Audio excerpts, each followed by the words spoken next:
અભય થઈને નિષ્પક્ષતાથી નિરપેક્ષ રીતે વાસ્તવિકતાનો અરીસો રૂપી સચોટ માહિતી લાવતો સત્યની સાથે અભય ટાઈમ્સ।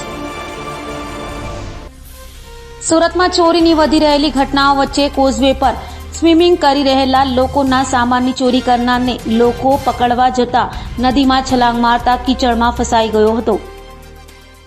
સુરતમાં ચોરો અવનવી તરકીબો અજમાવે છે ત્યારે કોઝવે ખાતે તાપી નદીમાં સ્વિમિંગ કરી રહેલા લોકોના સામાનની ચોરી કરનારને લોકો પકડવા દોડતા તેણે તાપી નદીમાં છલાંગ મારી હતી। જોકે નદીમાં પાણી ઓછું હોય ચોર કીચડમાં ફસાઈ ગયો હતો, જેથી ફાયર અને પોલીસને જાણ કરતા ફાયરે કોઝવેમાં કીચડમાં ફસાયેલા ચોરને રેસ્ક્યુ કરી બહાર કાઢી પોલીસને સોંપતા રાંદેર પોલીસે વધુ તપાસ હાથ ધરી છે। મારું નામ છે સબ ઓફિસર વસંત સૂર્યવંશી।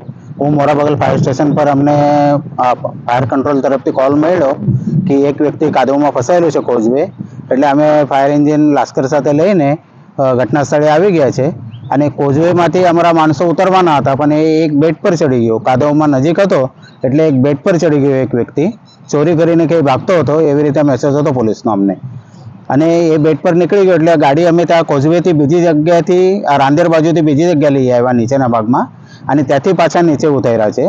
તો એ વ્યક્તિ અત્યારે છે ને ઉપર કોઝવે ભરી માતા તરફ નીકળી ગયો છે।